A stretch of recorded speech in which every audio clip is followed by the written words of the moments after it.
ಹುಳ್ಳಿಕಾಳಿನ ಕಟ್ಟಿದ್ವ ಕಟ್ಟು 3 ದಿನದಿಂದ ತೆಗ್ದು ಬೇಯಿಸ್ತಾನೆ ಇದ್ದೀವಿ 3 ದಿನದಿಂದ ಹುಳ್ಳಿಕಾಳು ಇಲ್ಲಿದೆ ನೋಡ್ರಿ. ಬೇಯಿಸಿ 3 ದಿನದಿಂದ ಕಟ್ ತೆಗ್ದಿರೋದು ತೆಗ್ದು 3 ದಿನದಿಂದ ಕಟ್ ತೆಗ್ದು ಇವಾಗ ಕಟ್ ಮಾಡ್ತಾ ಇದ್ದೀನಿ. ಕಟ್ ಮಾಡೋದೆಲ್ಲ ತೋರಿಸ್ತೀನಿ ನೀಟಾಗಿ. ಇವಾಗ ಇಲ್ಲಿಗಿದೆಯಲ್ಲ, ಅವತ್ತು ನಾನು ಹಾಕಿದಾಗ ನೀರು ಇಲ್ಲಿಗಿತ್ತು, ಹಾಗೆ ಕುದಿಸಿ ಇಲ್ಲಿಗೆ ಬಂತು. ಆಮೇಲೆ 3 ದಿನ ಕುದಿಸಿ ಅದನ್ನು ತೆಗ್ದು ಮತ್ತೆ ಬೇರೆ ನೀರು ಹಾಕಿ ಮತ್ತೆ ಕುದಿಸಿ ಅದನ್ನು ತೆಗ್ದಿರೋದು. ಕಟ್ಟು ನೋಡ್ರಿ, ಚೆನ್ನಾಗಿ ಕುದಿಬೇಕು. ಕುದ್ದಿ ಇನ್ನೊಂದು ಸ್ವಲ್ಪ ನೀರದು ಹಿಂಗುತ್ತೆ. ಕುದ್ದಿ ಕೆಳಗೆ ಬಂದುಬಿಡ್ಬೇಕು. ಆಮೇಲೆ ಮಸಾಲೆಗಳು ಹಾಕಬೇಕು. ಒಂದಿನ ಮಾಡಿದ್ರೆ ಆರಾಮಾಗಿ 3 ದಿನ ಇಟ್ಕೊಂಡು ಆರಾಮಾಗಿ ತಿನ್ಬೋದು. ಆ ಥರ ಇರುತ್ತೆ. ಇದು ಕುದಿಸಿ ತಿನ್ನೋದು ಸಿಕ್ಕಾಪಟ್ಟೆ ಟೇಸ್ಟ್ ಇರುತ್ತೆ ಮಾತ್ರ, ತುಂಬ ರುಚಿ. ಒಂದ್ಸಲ ಈ ಥರ ಮಾಡಿ ಟ್ರೈ ಮಾಡಿ.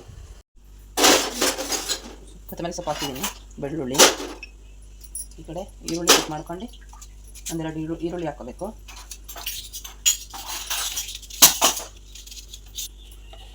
ಈರುಳ್ಳಿ ಆಗಿದೆ. ಜೀರಿಗೆ ಹಾಕ್ಕೋಬೇಕು ಸ್ವಲ್ಪ. ಜೀರಿಗೆ ಸ್ವಲ್ಪ ಹಾಕ್ಕೋಬೇಕು, ಜಾಸ್ತಿ ಹಾಕೋದು ಅದೇ ಸ್ಮೆಲ್ ಬಂದ್ಬಿಡುತ್ತೆ. ಕೈಮಾ ಉಂಡೆ ಹಾಕೋದಾದ್ರೆ ಚಕ್ಕೆ ಲವಂಗ ಹಾಕಬೇಕು, ಇಲ್ಲಾಂದರೆ ಹಾಕಲ್ಲ.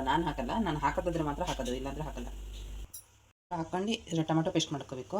ಇದು ಪೇಸ್ಟ್ ಆಗಿದೆ. ಇದು ಟೊಮೆಟೊ ಸ್ವಲ್ಪ ಜಾಸ್ತಿನೇ ಹಾಕೋಬೇಕು. ಇದಕ್ಕೆ ಕುದೀತಾ ಇತ್ತು ಚೆನ್ನಾಗೆ, ಇದಕ್ಕೆ ಹಾಕ್ಕೊಂಡಿದ್ದೀನಿ.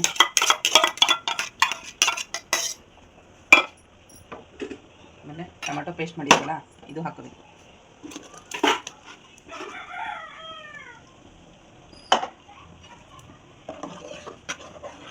ಇದು ಮೇಲ್ಗಡೆ ಈ ಥರ ಬರುತ್ತಲ್ಲ, ಅದೊಂದು ಸ್ವಲ್ಪ ಉಕ್ಕಿದ ತಕ್ಷಣ ತೆಗಿಬೇಕು ಅದು ನೀಟಾಗಿ.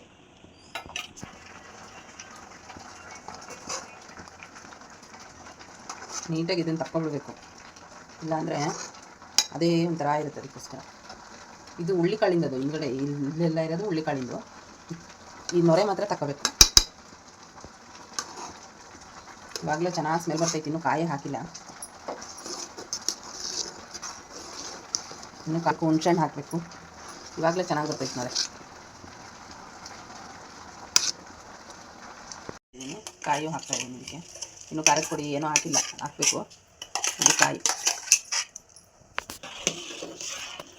ಇವಾಗ ಕಲರ್ ಚೇಂಜ್ ಆಯ್ತು ನೋಡಿ ಸ್ವಲ್ಪ.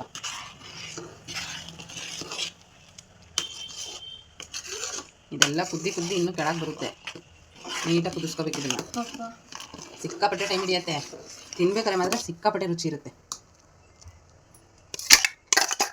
ಇನ್ನು ಹುಣ್ಸೆಹಣ್ಣಿನ ರಸ ಹಾಕಬೇಕು. ಕೆಲಸ ತುಂಬ ಇದು. ಅದಕ್ಕೆ ಏನು ಮಾಡಬೇಕು ಗೊತ್ತಾ, ಜಾಸ್ತಿ ಮಾಡ್ಕೊಬಿಡ್ಬೇಕು. ಜಾಸ್ತಿ ಮಾಡ್ಕೊಂಡು 1-2 ದಿನ ಇಟ್ಕೊಂಡು ತಿನ್ನಬೇಕು. ಆ ಥರ ಮಾಡ್ಕೋಬೇಕು ಇದನ್ನು. ಅದಕ್ಕೆ ನಾನು 1 kg ಹುಳ್ಳಿಕಾಳಿತ್ತಾ, 1 kg ನೆನೆ ಹಾಕಿದ್ನ, ಅದರಲ್ಲಿ ಒಂದು ಸ್ವಲ್ಪ ಮೊಳಕೆ ಕಟ್ಕೊಂಡಿದ್ದೀನಿ. ಅದು ಬಂದೈತೆ ಮೊಳಕೆನ ಆಲ್ರೆಡಿ. ಇದು ಕುದ್ದಿ ಹೆಂಗಾಗುತ್ತೆ ಗೊತ್ತಾ, ಗೊಜ್ಜು ಥರ ಆಗ್ಬಿಡ್ತದೆ. ಹೋಗ್ತಾ 2ನೇ ದಿನ ಗೊಜ್ಜು ಥರ ಆಗಿರುತ್ತೆ ನೋಡ್ಬೇಕಾರೆ. ಹುಳ್ಳಿಕಾಳು ಹಾಕಲ್ವಾ? ಹಾಂ, ಹುಳ್ಳಿಕಾಳೆಲ್ಲ ಹುಣ್ಸೆಹಣ್ಣಿನ ಇದು ನೀರು ಹಾಕ್ಕೊತಾ ಇದ್ದೀನಿ. ಉಪ್ಪು ಕಟ್ಟಿಗೂ ಹಾಕ್ಕೊಂಡಿರ್ತೀವಿ, ನೋಡ್ಕೊಂಡು ಹಾಕೋಬೇಕು ಉಪ್ಪನ್ನ. ಅದಕ್ಕೆ ಕಟ್ಟಿಗೆ ಹಾಕಿದ್ವಲ್ಲ, ಬೇಯಿಸ್ಬೇಕಾದ್ರೆ ಹಾಕಿರ್ತೀವಿ. ಅದಕ್ಕೆ ನೋಡ್ಕೊಂಡು ಒಂದ್ಸಲ ಟೇಸ್ಟ್ ಮಾಡ್ಕೊಂಡು ಹಾಕ್ಕೊಂಡ್ರೆ ಇನ್ನೂ ಒಳ್ಳೆಯದು. ಖಾರದ ಪುಡಿ,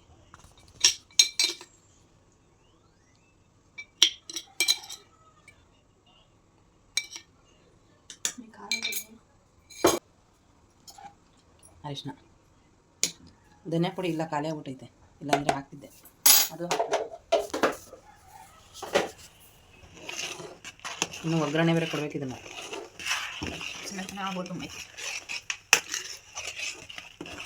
ಒಗ್ಗರಣೆನೂ ಕೊಡ್ತೀರಾ ಇದಕ್ಕೆ? ಹಾಂ, ಲಾಸ್ಟಿಗೆ.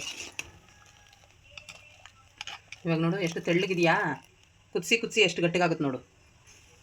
ಇದಕ್ಕೆ ಕೈಮಾ ಉಂಡೆ ಹಾಕ್ಕೋಬೋದು, ಆಮೇಲೆ ಮೊಟ್ಟೆ ಬೇಯಿಸಿ ಹಾಕ್ಕೋಬೋದು, ಯಾವ ಥರ ಹಾಕ್ಕೋಬೋದು. ರುಚಿ ಮಾತ್ರ ಸಖತ್ತಾಗಿರುತ್ತೆ. ಅಂತ ಇದ್ದೀನಿ ಒಗ್ಗರಣೆ ಹಾಕ್ಕೊತಾ ಇದ್ದೀನಿ ಕಟ್ಟಿಗೆ. ಈ ಕಡೆ ಕಟ್ಟು ತೋರಿಸಿ ಫ್ರೆಂಡ್. ಇಲ್ಲಿ ನೋಡಿ, ಕಟ್ಟು ಸಖತ್ತಾಗಿದೆ ಮಾತ್ರ. ಒಗ್ಗರಣೆ ಹಾಕಿ ಇವಾಗ ಇಷ್ಟು ಕುದಿದೆಯಾ, ಮತ್ತೆ ಇನ್ನೊಂದು ಸ್ವಲ್ಪ ಕುದಿಸ್ತೀವಿ. ಆಮೇಲೆ ಒಗ್ಗರಣೆ ಅಲ್ಲ, ಸಂಜೆ ಊಟ ಮಾಡ್ಬೇಕಾದ್ರೆ ಮತ್ತೆ ಕುದಿಸ್ತೀವಿ, ಮಧ್ಯಾಹ್ನ ಕುದಿಸ್ತೀವಿ. ಮತ್ತೆ ಕುದಿಸಿ ಗಟ್ಟಿಗಾಗುತ್ತದು. ಅದಕ್ಕೆ ನಾವು ಇಷ್ಟೇ ಸಾಕು ಅಂತ ಬಿಟ್ಟಿದ್ದೀವಿ. ಇದು ಒಗ್ಗರಣೆ ಮಾಡ್ಕೊಳ್ಳೋಣ ಫಸ್ಟ್. ಸಾಸಿವೆ, ಒಗ್ಗರಣೆ ಚೆನ್ನಾಗಿ ಆಗಬೇಕಿದು. ಒಣ ಮೆಣಸಿನ್ಕಾಯಿ ಇದ್ರೆ ಹಾಕಿದ್ರೆ ಅಂದರೆ ಖಾಲಿ ಆಗುತ್ತಿತ್ತು. ನಮ್ಮ ರೇಷನ್ ಖಾಲಿ ಆಗುತ್ತೆ, ಕಲಿಸ್ಕೋಬೇಕು ಎಲ್ಲ. ಆಗಿದೆ ಒಗ್ಗರಣೆ, ಸ್ವಲ್ಪ ಜಾಸ್ತಿನೇ ಸೀದೋಗ್ಬಿಟ್ಟು. ಅದೇ ಏನಾರ ಆಗುತ್ತೆ, ಏನಾರ ಒಂದು ಆಗುತ್ತೆ ಅನ್ನೋದು. ಅದಕ್ಕೆ ಸ್ವಲ್ಪ ಜಾಸ್ತಿ ಸೀದೋಗ್ಬಿಟ್ಟೈತೆ ಈರುಳ್ಳಿ ಎಲ್ಲ. ಏನಾಗಲ್ಲ ಬಿಟ್ಟು ಅಷ್ಟೇ, ಸಖತ್ತಾಗಿದೆಯಲ್ಲ, ಸಾಕು. ಒಗ್ಗರಣೆ ಆಗಿದೆ. ಏನಿಲ್ಲ, ಈ ಟೈಮಲ್ಲಿ ಒಗ್ಗರಣೆ ಹಾಕೋದ್ಕಿಂತ ಮುಂಚೆ ಲೋಟ ತಗೊಂಡಿದ್ದಾರೆ ಕುಡಿತೀನಿ ನಾನು ಅಂತ. ಇದು ಹಾಕ್ತೀವಲ್ಲ ಅದಕ್ಕಿಂತ ಒಂದು 20 ನಿಮಿಷ 20 ನಿಮಿಷ ಮುಂಚೆ ಸಾಕು. ಇದನ್ನು ಹಾಕಬೇಕು, ಏನು ಗೊತ್ತಾ, ಮಟನ್ ಕೈಮಾ ಉಂಡೆ ಮಾಡ್ತೀವಲ್ಲ ಅದನ್ನು ಎಣ್ಣೆಲಿ ಫ್ರೈ ಮಾಡ್ಕೊಂಡು ಹಾಕ್ಕೋಬೇಕು, ಅವಾಗ ಇನ್ನೂ ರುಚಿ ಇರುತ್ತೆ. ಹಂಗೇನು ಹಾಕ್ಕೋಬೋದು, ಅದೇನು ಗೊತ್ತಾ ಅಷ್ಟು ಟೇಸ್ಟ್ ಬರಲ್ಲ, ಮಾಮೂಲಿ ತಿಂದಂಗೆ ಅನಿಸುತ್ತೆ. ಕೈಮಾ ಎಣ್ಣೆಲಿ ಒಂದು ಸ್ವಲ್ಪ ಫ್ರೈ ಮಾಡ್ಕೊಂಡು ಎಣ್ಣೆಲಿ ಇದನ್ನು ಮಾಡ್ಕೊಂಡು ತಿಂತೀವಲ್ಲ ನಾವು, ಕೈಮಾ ಉಂಡೆ ಮಾಡ್ಕೊತೀವಲ್ಲ ಆ ಥರ ಮಾಡ್ಕೊಂಡು ಹಾಕ್ಕೊಂಡ್ರೆ ಇನ್ನೂ ರುಚಿ ಇರುತ್ತೆ. ಅದ್ರ ಜೊತೆಗೆ ಮೊಟ್ಟೆನೂ ಹಾಕೋಬೋದು ಬೇಯಿಸ್ಕೊಂಡಿದ್ರ ಜೊತೆಗೆ. ಮೊಟ್ಟೆ ಇವಾಗ ಯಾಕೋ ಚೆನ್ನಾಗಿ ಬರ್ತಾ ಇಲ್ಲ ಅಂತ ನಾನು ಹಾಕಲಿಲ್ಲ. ಮೊಟ್ಟೆ ಬೇಯಕ್ಕಿಟ್ರೆ ಸಾಕು, ಎಲ್ಲ ಒಡೆದೊಡ್ದೇ ಹೋಗ್ತವೆ, ಅದು ತಿನ್ನೋ ಮನಸ್ಸೇ ಬರಲ್ಲ, ಅದಕ್ಕೆ ಹಾಕಲಿಲ್ಲ.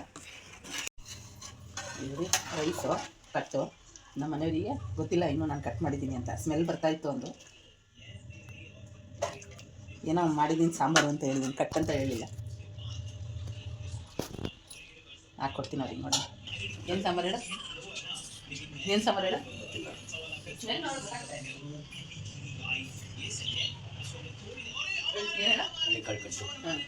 ನೀನು ಯಾವಾಗಲೂ ಹೇಳ್ತೀಯಲ್ಲ, ನೋಡಿ ಟೇಸ್ಟ್ ನೋಡು.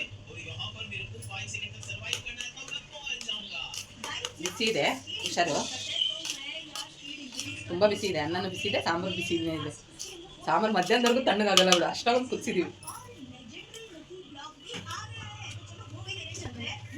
ಸಕ್ಕತ್ತಾಗಿದೆಯಲ್ಲ, ಸ್ಮೆಲ್ಲೇ ಹಂಗೆ ಬರ್ತಿತ್ತು.